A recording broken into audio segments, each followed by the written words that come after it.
The wind didn't just blow, it slammed against the glass walls of the A-frame like an animal trying to get in. I stood there, staring at the driveway disappearing under 3 feet of fresh white powder, and felt the exact moment the world shrank down to just this room. My phone screen stared back at me. No bars, no Wi-Fi, just a dead, gray icon in the corner. A shiver ran down my spine that had nothing to do with the draft and everything to do with the realization that I was completely alone with her. We'd been friends for 5 years, dancing around a fire neither of us dared to touch. And now, the exit was gone. The stillness of the house settled heavy and thick, amplifying the soft thud of her footsteps coming up the stairs behind me. We had arrived 2 hours earlier, dragging our bags through the initial flurries with a kind of frantic, performative efficiency. We unpacked like 2 people trying to defuse a bomb, careful, methodical, and maintaining a very specific, calculated distance. I claimed the loft, Bella took the bedroom on the main floor. It was the protocol we had perfected over half a decade of shared vacations and late-night drives. Get close, but never close enough to blur the lines. We built walls out of polite conversation and separate sleeping arrangements, a complex architecture of avoidance that kept the friendship safe and the desire buried deep under the foundation. But this house wasn't built for secrets. It was an architectural vulnerability, all exposed beams and floor-to-ceiling windows that turned the interior into a stage for the storm outside. There were no cozy corners to hide in, just vast, open space that made you feel watched by the trees. The glass walls offered zero privacy from the elements, and, by extension, zero privacy from each other. Everywhere I looked, the reflection of the room was thrown back at me against the darkening sky. The fire, the rug, and Bella, moving through the space with that maddening, casual grace she possessed. She had this way of occupying a room that made the air feel thinner.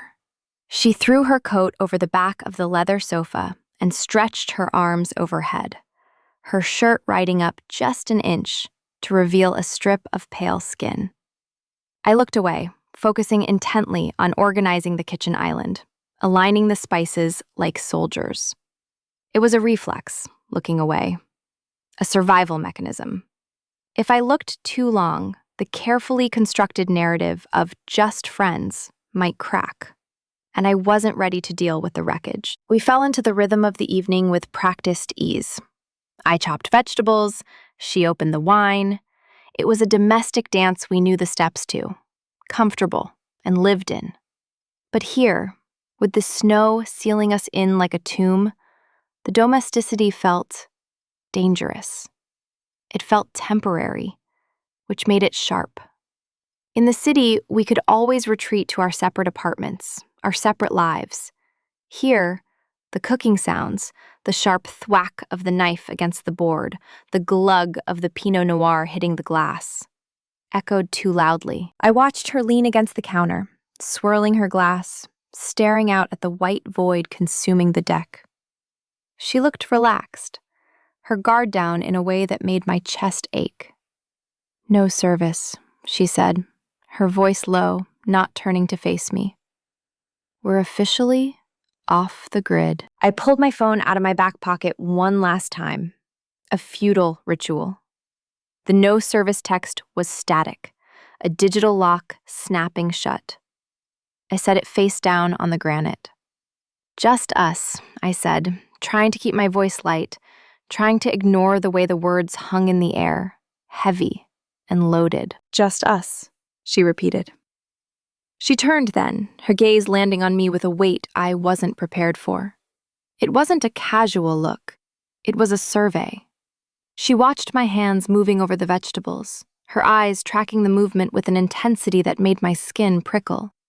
It was the kind of look that usually happened in crowded bars after 3 drinks, the kind that lasted a second too long before one of us made a joke to break the tension.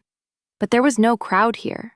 There was no noise to drown out the sudden, sharp intake of breath I took when our eyes met. The kitchen, usually the heart of the home, felt like a pressure cooker. The smell of garlic and rosemary rose in the air, savory and grounding. But underneath it was the scent of the storm, ozone and ice seeping through the glass. The sun had fully set now, plunging the world outside into absolute darkness, save for the swirling snow illuminated by the deck lights. The temperature inside seemed to drop in sympathy with the view, a subtle chill that crept along the floorboards, forcing us to acknowledge that the only heat in this vast glass cage was the fire in the living room and the heat radiating between us. We were about to be forced closer, whether our carefully built walls were ready for it or not. The storm outside shifted gears from a weather event to a total erasure of the known world. At first, we could see the tree line, the dark shapes of the pines standing guard against the gray sky. But within an hour, even those ancient sentinels were swallowed by the white void. The floor-to-ceiling windows, which had been a selling point in the listing, transformed into walls of static. It felt less like we were in a cabin in the mountains and more like we were in a capsule drifting through deep space, untethered from gravity and civilization. The isolation wasn't just physical, it was existential. The only reality that existed was the 600 square feet of heated air between us. The atmosphere inside the A-frame changed to match this new reality. It compressed. The air grew heavier, charged with the kind of static you feel before a lightning strike. Without the ambient noise of the city, the sensory details of the cabin became overwhelming. The sharp, resinous scent of pine from the walls mixed with the acrid, comforting smell of wood smoke leaking from the hearth. I could feel the draft ghosting along the floorboards, a cold ribbon of air seeking out the warmth of our ankles. Every sound was magnified. The pop of a log shifting in the fire, the hum of the refrigerator, the rhythm of Bella's breathing from across the room. I stood near the kitchen island, gripping the stem of my wine glass like it was a lifeline. My mind was running through the rules, that silent, unwritten constitution we had drafted 5 years ago without ever speaking a word. Rule 1. Physical contact is friendly, brief, and devoid of lingering. Rule 2. Compliments are about achievements or intellect, never about the way a dress clings to a hip or the way light catches in eyes. Rule 3. We do not acknowledge the tension. We pretend it is just the natural frequency of two people who know each other well. Like a complex surgical suture, these rules held the friendship together, keeping the skin of our relationship from splitting open to reveal the raw nerve underneath. I was terrified of breaking them. Not because I didn't want what lay on the other side, but because I couldn't survive losing the friendship if I miscalculated the jump. "Here," I said, my voice sounding too loud in the quiet. I moved to pour her a second glass, the bottle heavy in my hand. Bella stepped forward to meet me. She didn't hold the glass out. She held it close to her chest, forcing me to step into her personal space to pour. I tipped the bottle, the dark liquid splashing into the crystal, and as I pulled back, the inevitable happened. My knuckles grazed the back of her hand. It wasn't a collision, it was barely a brush, but the reaction was visceral, instantaneous, and terrifyingly sharp. A current shot up my arm, bypassing my brain and hitting me straight in the chest. It was the physical sensation of a question being asked. In any other setting, a crowded restaurant, a busy sidewalk, one of us would have pulled away, apologized, made a joke about static electricity. But here, in the stillness of the snow globe, neither of us moved. I left my hand hovering near hers for a second too long. She didn't pull back. She stared at the point of contact, her eyes dark, her breathing hitching just once, a tiny, audible catch that sounded like a lock clicking open. The air between us thickened, turning into something viscous and sweet. I could smell her perfume, cedar and something like rain, rising off her skin, heated by the sudden proximity. "It's so quiet," Bella whispered.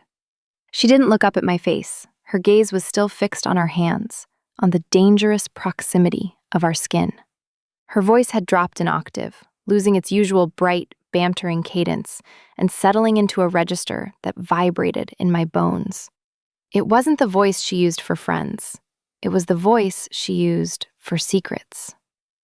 I can't remember the last time I heard silence this loud. "It's the snow," I managed to say. Then my throat felt tight, constricted by the sudden expansion of hope in my chest. "It insulates everything, does it?" She finally looked up. Her pupils were blown wide, swallowing the hazel irises I knew so well. There was no deflection in her expression, no easy smile to smooth over the moment, just a raw, unflinching acknowledgement of the electricity arcing between us. "I feel like it's amplifying everything." The wind chose that exact moment to slam against the A-frame again, a violent shudder that rattled the glass in its tracks. The noise broke the trance, but the charge remained, hanging in the air like smoke. "We should move to the fire," she said, but she didn't step away.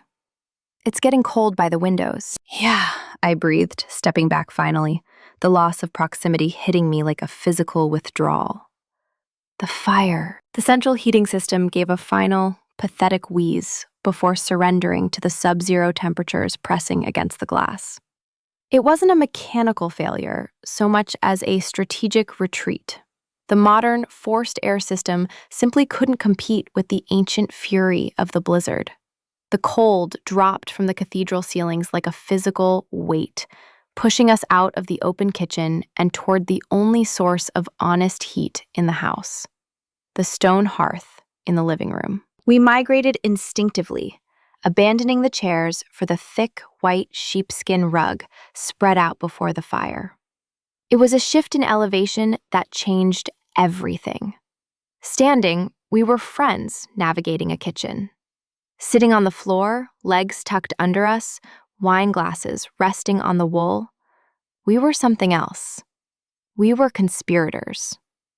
The firelight did things to the room that electricity never could, carving deep shadows into the corners and painting Bella's skin in flickering shades of amber and gold. It softened the edges of her profile, but sharpened the intensity of her presence. I watched her refill our glasses, the fire reflecting in the dark liquid. The atmosphere had evolved again. It wasn't the awkward, static-filled tension of the kitchen anymore. It was heavier, warmer. We started talking, meant to be casual, just filling the space to keep the crushing quiet of the storm at bay. We talked about work, about the trip up, about the snow. But the fire strips away the superficial layers of conversation just as effectively as it warms the skin. Slowly, inevitably, the talk drifted from the safe shores of logistics into the deeper, murkier waters of our pasts. Bella brought up Julian, her ex from a year ago. It started as a joke about his inability to handle a crisis, how he would have panicked in this storm. But her laughter didn't quite reach her eyes. She stared into the flames, her expression tightening. "He always said I was too much," she murmured, tracing the rim of her glass with a fingernail. "Too intense, too focused. He said I made him feel like he was under a microscope." I took a sip of wine, letting the tannin bite my tongue before I spoke. I knew Julian. He was a man who preferred life in broad, easy strokes, terrified of the details. "He didn't like being seen," I said quietly. "There's a difference between being under a microscope and just being witnessed." Bella shifted, turning her body slightly toward me. The movement brought her knee within inches of mine. "Is there? Because sometimes I feel like I'm just projecting this version of myself that people want. The fun Bella, the easy Bella. And the moment I stop performing, the moment I actually look at them and ask for something real, they check out." She looked down at her hands, and the vulnerability in her posture made my chest ache. It was a raw admission, one she would never have made in a crowded bar or over brunch. The isolation of the storm had acted like a pressure chamber, forcing the truth to the surface. I looked at her, really looked at her, and felt the friendship label straining at the seams. I saw the way the firelight caught the stray hairs escaping her bun, the tension in her jaw, the way her breathing had shallowed. She wasn't too much. She was a complex algorithm that no one else had bothered to solve. He was wrong, I said, my voice dropping into that low, deliberate register that felt dangerous. You aren't too much, Bella. You just have a gravity that scares people who are used to floating. She went still. The only sound was the crackle of a log splitting in the grate. You don't just exist in a room, I continued, unable to stop the words now that the dam had cracked. You map it. You pay attention to the cadence of people's voices, the things they don't say. That kind of attention isn't intensity. It's intimacy. And most people are terrified of it because it means they can't hide from you. I watched the words hit her. It wasn't a generic compliment. It was a specific, observational truth that validated the very thing she had been told was a flaw. I was telling her that I saw her, not the performance, but the mechanism underneath. The air in the room seemed to condense, the space between us charged with the static of everything we hadn't said for 5 years. The heat from the fire was intense, but the heat coming off her was stronger. She turned to look at me, and for the first time, she didn't look away. The power didn't go out with a bang. There was no dramatic spark, no final surge of resistance. It was just a sudden, absolute subtraction of the modern world. 1 second, the recessed lighting was casting a warm, artificial glow over our confession. The next, the breaker tripped somewhere deep in the house's guts, and the cabin was plunged into a darkness so complete it felt liquid. The hum of the refrigerator died. The faint buzz of the electric heating vents ceased. The sudden void wasn't peaceful. It was heavy, a physical weight that pressed against my eardrums. The only light remaining was the fire, which had suddenly transformed from a cozy accent into our only tether to reality. Its orange glow didn't reach the corners of the room anymore, turning the high ceilings of the A-frame into a cavernous mouth of shadow. "Well," Bella said, her voice floating out of the dark, disembodied and intimately close. "That's ominous." I blinked, waiting for my eyes to adjust, but the darkness was stubborn. The main line must have gone down, or the breaker box froze. I stood up, the movement feeling clumsy without visual cues. The air temperature seemed to plummet instantly, the psychological effect of the darkness convincing my body that the walls had dissolved. "We're going to freeze if we stay on the floor without layers. There are quilts in the loft closet." "Lead the way," she said. "I can't see my hand in front of my face." We moved toward the stairs, guided only by the flickering, weak light of the hearth behind us. The architecture of the house, which had felt so open and vulnerable earlier, now felt treacherous. I kept one hand on the railing, the wood cool and smooth under my palm. I could hear Bella behind me, the soft scuff of her socks on the treads, the rustle of her sweater. The deprivation of sight forced my other senses into overdrive. I became hyper-aware of the cadence of her breathing, the rhythm of her movement matching mine, step for step. We were ascending into the pitch black of the loft, moving away from the fire, and the further we went, the more the world narrowed down to just the sound of us. The loft was freezing. The heat from the fire didn't reach this high, and the wall of windows here was a sheet of ice. I fumbled for the closet door, my fingers brushing against the rough grain of the wood paneling, until I found the brass knob. I pulled it open, and the scent of cedar and stored wool washed over me, dry, earthy, and safe. I grabbed the top stack of quilts, heavy down comforters that filled my arms, and turned back toward the stairs. That's when I ran into her. I had miscalculated how close she was. In the dark, the boundaries of personal space had dissolved. She was standing right there, not 3 feet back, but inches away. I collided with her, the soft bulk of the quilts crushed between our chests, but not enough to stop the contact. I felt the solid, warm line of her body against the blankets, the resistance of her stance. "Whoa," she breathed, her hands coming up instinctively to steady herself, landing on my upper arms. We froze. The collision shouldn't have been significant, just 2 people bumping into each other in a dark hallway. But in the vacuum of the storm, it felt like an event. Her hands didn't drop away. They stayed there, gripping the wool of my sweater, her thumbs pressing slightly into the muscle. I could feel the heat radiating off her, a stark contrast to the biting chill of the loft. The smell of her perfume, that complex mix of rain and skin, was suddenly everywhere, drowning out the cedar closet. It was intoxicating, a sensory overload that made my head spin. I couldn't see her eyes. I couldn't read her expression to see if she was laughing it off or if she was as paralyzed by the voltage as I was. I was flying blind, navigating solely on the map of her touch. "You found them," she whispered. Her voice was low, stripped of any performative brightness. It was a sound that vibrated in the small space between us. "Yeah," I managed to say. My heart was hammering against my ribs, a traitorous rhythm I was sure she could feel through the layers of down and wool.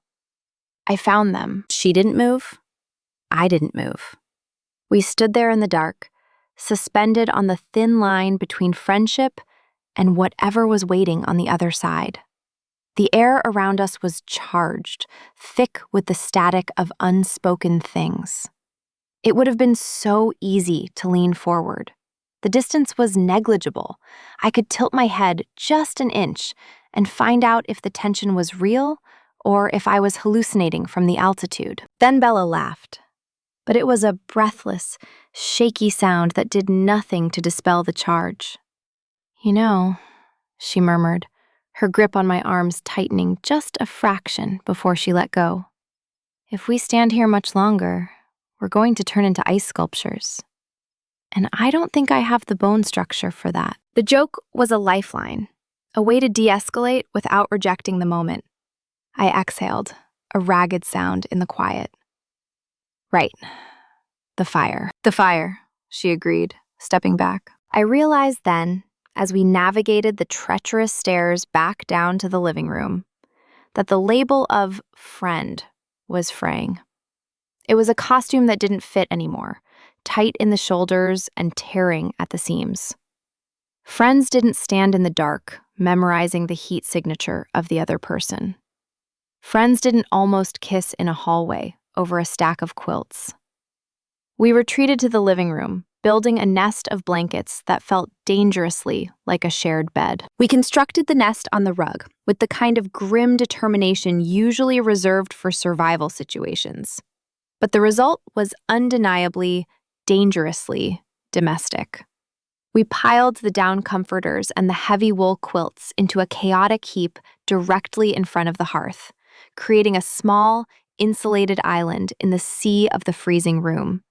The fire was the only light source left in the universe, keeping the encroaching shadows at bay.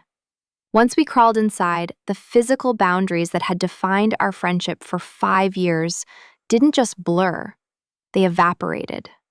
The bitter cold of the A-frame forced a level of proximity that shattered the protocol we had maintained since arriving. There was simply no way to stay warm without borrowing heat from each other. We sat huddled under the layers, shoulder to shoulder, hip to hip, knees drawn up to our chests.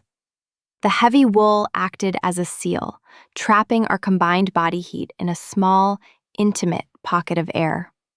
I was hyper-aware of the physics of it, the transfer of thermal energy, the shared warmth. But the sensory data my brain was receiving had nothing to do with thermodynamics and everything to do with her. I could feel the solid line of her arm pressed against mine, a constant, grounding pressure. I could feel the rhythm of her breathing against my side. It was a cadence I found myself unconsciously matching, our breaths syncing up in the quiet dark until it felt like we were sharing a single set of lungs. The conversation, which had been a steady stream of deflection and humor earlier, slowly died out. It didn't taper off awkwardly. It just ceased to be necessary. The quiet that replaced it wasn't jagged or nervous. This was a heavy, comfortable stillness, viscous like honey. It was the kind of atmosphere that gave permission.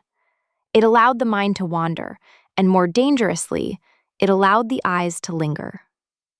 The fire popped and hissed, sending sparks up the chimney, casting long, dancing shadows against the glass walls that trapped us. I turned my head slightly, resting my cheek against the rough wool of the blanket, and just looked at her. In the dying light of the fire, Bella's profile was a study in contrasts. The flames painted the curve of her cheekbone and the line of her jaw in sharp relief, while the hollow of her throat was lost in shadow. She was staring into the embers, her expression unguarded, stripped of the social performance she wore like armor in the city. I watched the way her lashes cast long shadows on her skin when she blinked. I traced the line of her neck with my eyes, savoring the vulnerability of it. It was a sultry, intense appreciation, a cataloging of details I had denied myself the right to notice for half a decade. I wasn't looking at her like a friend anymore. I was looking at her like a destination. Then, without turning her head, without a single subtle shift in her posture to warn me, she spoke. "You're staring," she murmured. Her voice was low, barely a vibration in the quiet air, but it wasn't an accusation. It sounded more like an invitation. "I am," I admitted. I didn't pull back. I didn't apologize. The darkness gave me a courage I didn't possess in the daylight. The light it's doing things. She turned then, slow and deliberate. She didn't deflect. She didn't make a joke to diffuse the tension. She met my gaze with an unflinching directness that made my breath catch in my throat. Her eyes were dark pools reflecting the fire, but the heat in them was entirely her own. She held my look, letting the silence stretch between us again. But this time, the silence was loaded. It was a wire pulled taut, humming with a frequency only we could hear. "It's strange," she whispered, her gaze dropping to my mouth for a fraction of a second before returning to my eyes. "How right this feels. Being trapped, the cold, the dark. It should be terrifying." "Is it?" I asked, my voice barely audible. "No," she said, and the word hung there, suspended in the fragile space between our faces. "It feels like the only place I'm supposed to be." The admission was a physical thing, a weight added to the pile of blankets. She wasn't talking about the cabin. She was talking about the proximity. She was talking about the way our legs were tangled together under the wool, the way my shoulder was pressing into hers. The air in the room thickened instantly, charged with the static of everything we hadn't said for 5 years. The old dynamic was still there, but it was fainter now, haunting a room that belonged to something else entirely. The temperature in the room dropped another few degrees, a biting reminder that the fire was losing its battle against the blizzard. The cold wasn't just in the air anymore. It seeped up through the floorboards, ghosting through the layers of wool we had piled around us. It forced a negotiation of space that we hadn't verbally agreed to, but physically required. I felt Bella shift, her body seeking more contact, her legs tangling with mine under the heavy quilt. It wasn't the polite, accidental brushing of knees we'd managed in the car or on crowded sofas in the past. This was a deliberate entanglement, a weaving together of limbs in a desperate bid for thermal survival that felt terrifyingly like ownership. She turned fully onto her side, facing me in the dark burrow of the blankets. The movement pulled the covers tight around us, sealing us into a capsule of shared breath and body heat. I could see the faint reflection of the dying embers in her eyes, but the rest of her was a silhouette against the encroaching dark. Then, she reached out. It happened in slow motion. Or maybe my brain just slowed down to process the magnitude of the breach. Her hand lifted from the warmth of the blanket and moved toward my face. Fingers, cool from the air but warm at the tips, brushed a stray lock of hair away from my temple. It was a gesture so simple, so domestic, that it should have been safe. But in the context of the silence, of the storm, of the way her legs were heavy across mine, it was a declaration of war on the boundaries we had kept for 5 years. I froze. I didn't breathe. I didn't pull away. I let the sensation land, analyzing it with the focus of a scientist discovering a new element. This wasn't a comfort touch. It wasn't a buddy touch. It was an exploration. Her fingertips didn't retreat after moving the hair.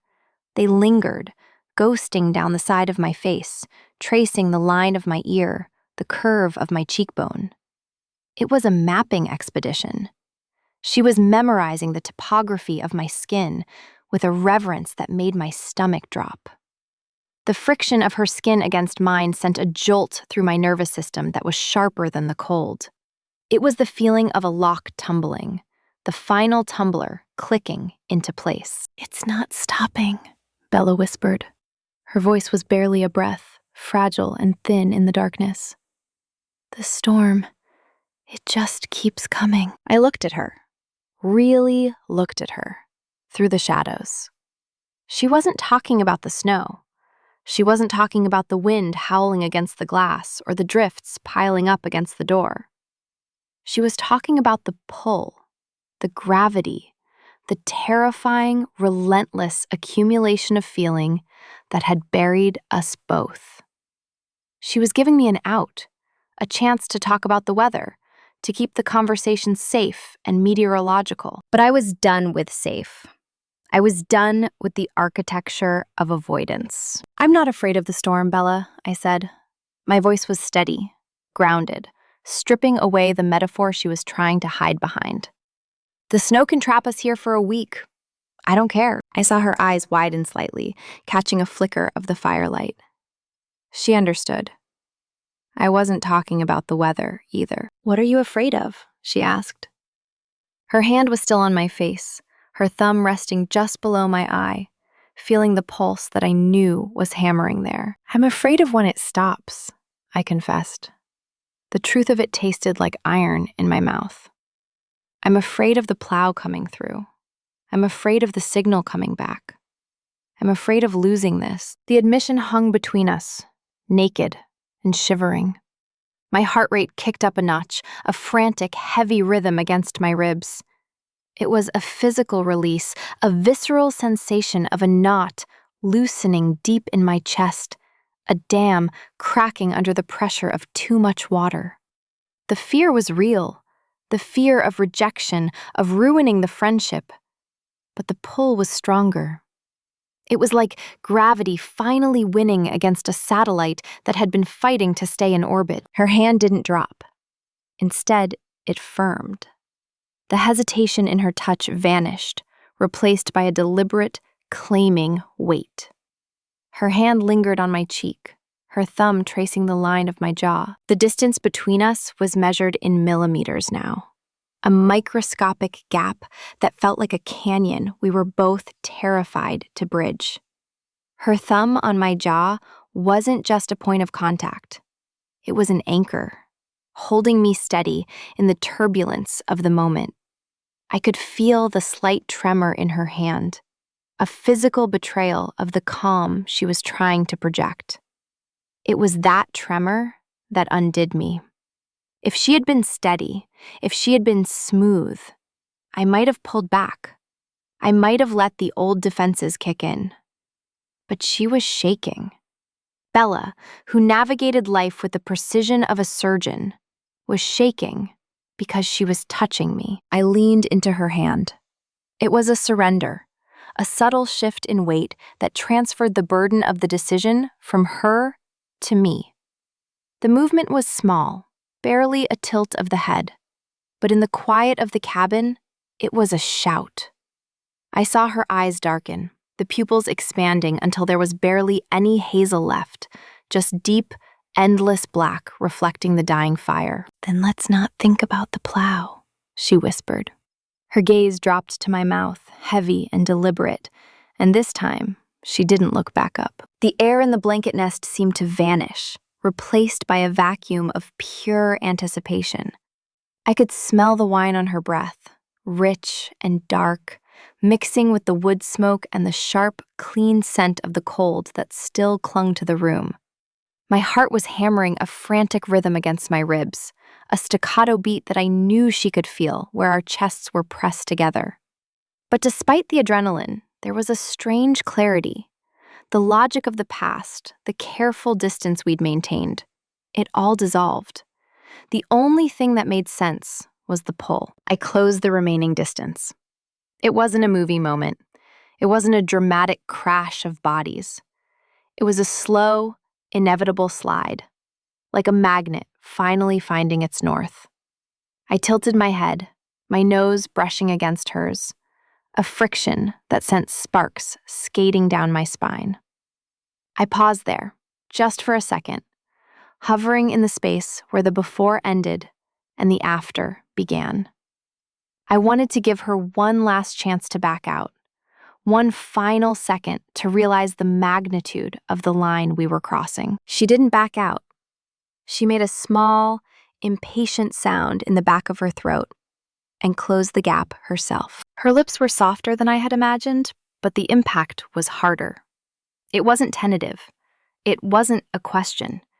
It was a collision of 5 years of suppressed want finally finding its target. For a moment, time seemed to stutter and stop. The sensation was overwhelming. The heat of her mouth, the cold air on my cheek, the scratch of the wool blanket against my neck. It was a sensory overload that short-circuited my brain, leaving only instinct. I let out a breath I felt like I'd been holding since we arrived, my body melting into hers.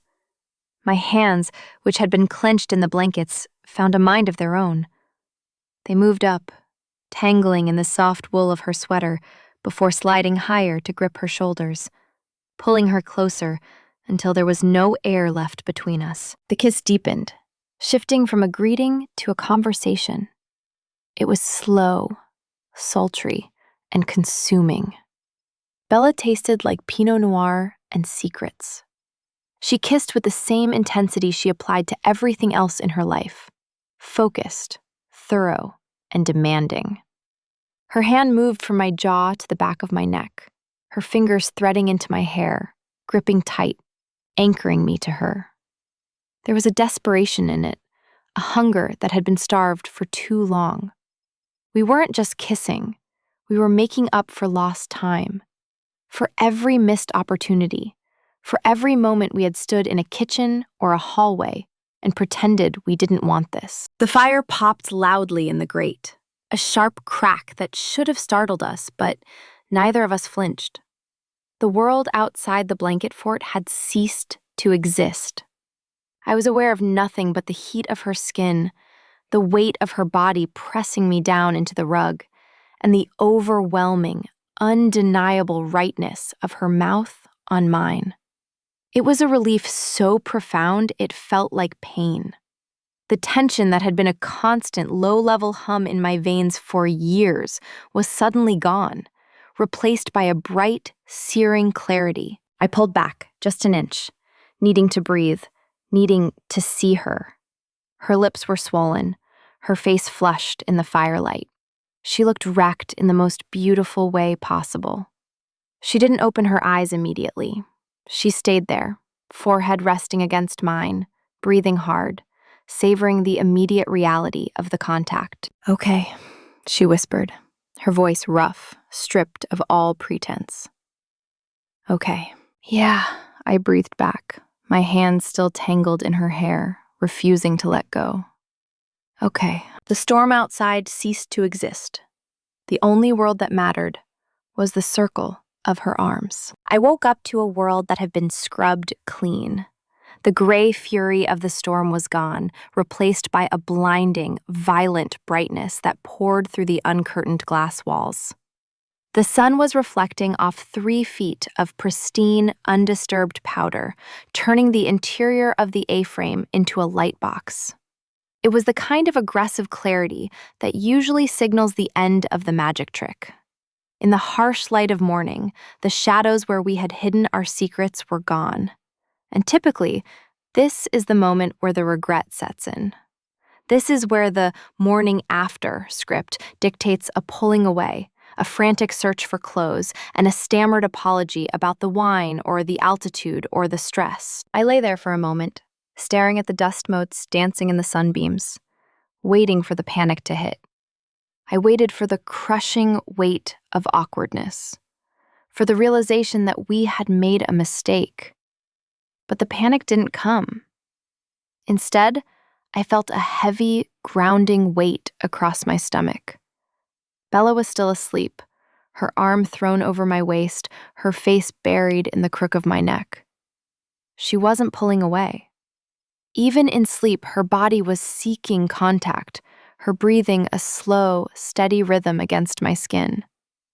There was no retreat in her posture, only a comfortable, possessive sprawl that suggested she belonged exactly where she was. I carefully extricated myself from the tangle of wool and limbs, not because I wanted to leave, but because the temperature in the room had dropped to single digits. The fire was dead, nothing but a heap of gray ash in the grate.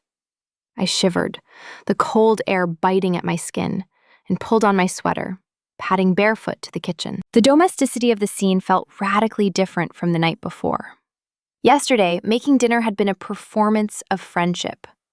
Today, making coffee felt like a rite of partnership. I measured the grounds, poured the water, and leaned against the granite counter, watching the steam rise. The silence of the house was no longer menacing. It was peaceful, a suspended breath before the world restarted. I didn't hear her approach, but I felt the shift in the air pressure when she entered the room. A moment later, arms slid around my waist from behind. Bella rested her chin on my shoulder, her body pressing into my back, seeking my warmth. It wasn't a tentative hug. It was a claim. "Coffee," she mumbled into my sweater, her voice rough with sleep. "You're a lifesaver." "I try," I said, leaning back into her, letting my guard drop completely. The snow stopped. "I see that." She didn't let go. She turned her head, pressing a kiss to the side of my neck, a casual, intimate gesture that sent a fresh wave of heat through me. "The plows will be out soon. The road will be clear by noon." The mention of the road was a physical intrusion. It brought with it the reality of the clock starting again. "And the signal will come back," I added, testing the waters. "The real world is going to try to get in." Bella stiffened slightly, then spun me around so I was facing her. She looked disheveled and beautiful, her hair a chaotic halo, her eyes clear and sharp despite the early hour. "Iris," she said, her voice dropping into that serious, unflinching register. "This isn't a vacation fling. We didn't just hook up because the power went out." "I know," I said. And I did. But hearing her say it was like oxygen. "The city doesn't get to reset this," she continued, her hands finding the loops of my jeans, pulling me closer until our hips bumped. "I'm not going back to pretending I don't want you. I'm done with the performance. The distance we kept, it's gone." I burned the map. I looked at her, searching for any sign of hesitation, but there was none. She looked lighter somehow. The tension that she usually carried in her shoulders, the armor she wore to navigate her high-pressure life, had evaporated. She looked like someone who had finally set down a heavy load she hadn't realized she was carrying. "We packed our bags," I whispered, reaching up to smooth her hair. But the distance we arrived with is gone for good. The air outside was brittle, snapping with the kind of cold that freezes breath in the lungs instantly. We packed the car in silence, but it wasn't the heavy, loaded silence of our arrival. It was the comfortable, synchronized silence of two people who no longer needed to fill the space with noise to avoid the truth. I watched Bella toss her bag into the trunk, her movements efficient and sharp. She caught me looking and didn't look away, didn't smile politely. She just held my gaze, a quiet acknowledgement of the new gravity between us. We were leaving the sanctuary, but we were taking the heat with us. The descent was a slow re-entry. The heater hummed against the chill, creating a warm, suspended capsule as we wound our way down the mountain. Then, inevitably, the digital leash snapped back into place. My phone, resting in the cup holder, lit up. Then hers. The sudden cacophony of pings, buzzes, and notifications filled the cabin. Emails, missed texts, the frantic pulse of a world that demanded our attention. It was jarring. I stared at the screen, watching the notifications stack up like bricks in a wall. I felt a phantom twitch in my hand, the old reflex to reach out, to check, to respond. But then Bella's hand left the gear shift and covered mine and the center console. Her grip was warm, solid, and grounding. "Leave it," she said, keeping her eyes on the winding road. "They can wait. We're not back yet." I looked at our joined hands. It was strange to think of the storm as a trap. We had spent 5 years thinking we were free to date other people, free to focus on our careers, free to maintain this safe, sterile friendship. But that freedom had been the real cage. The cabin, with its locked doors and buried driveway, hadn't trapped us. It had liberated us. It had stripped away the options, the excuses, and the exits, leaving us with nothing but the terrifying, beautiful necessity of each other. "You know," I said, watching the tree line give way to the gray sprawl of the suburbs, "the city is going to be loud. It's going to be messy. We have friends in common, routines that don't overlap, whole lives that we kept separate on purpose." "I like messy," Bella countered, glancing at me with a smirk that was all confidence. "Messy is real. The cabin was a cocoon, Iris, but we can't live in a cocoon. We have to see if this," she squeezed my hand, her thumb rubbing a slow circle against my skin, "survives the commute, the deadlines, and the noise." "And if it doesn't?" I asked, though the fear was duller now, a distant echo. "It will," she said. The certainty in her voice wasn't arrogance. It was a calculated projection based on new data. Because I'm not letting go. And neither are you. She was right. The tension that had defined us for years hadn't disappeared.